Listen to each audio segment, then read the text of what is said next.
Mapagpalang araw mga kabakal. Ito, ituturo ko sa inyo ay basic lang naman.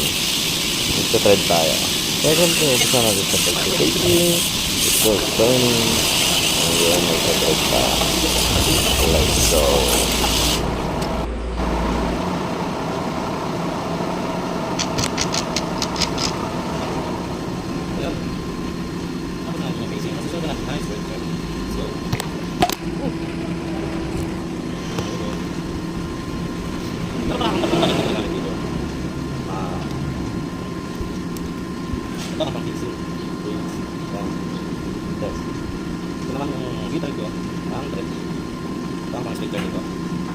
Alright mga kabakal, tapos na po tayo sa facing. Ngayon, patungo na po tayo sa straight turning.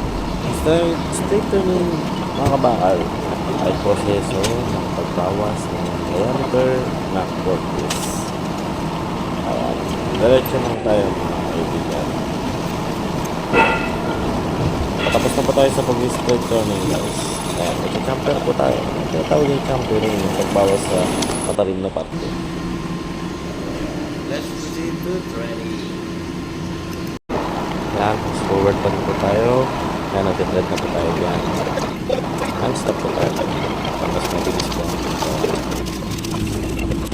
Okay na po. Napakaganda.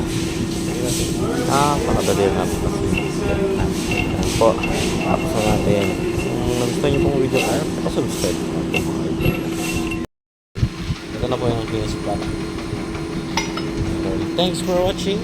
Keep on following, like, share, subscribe. Thank you.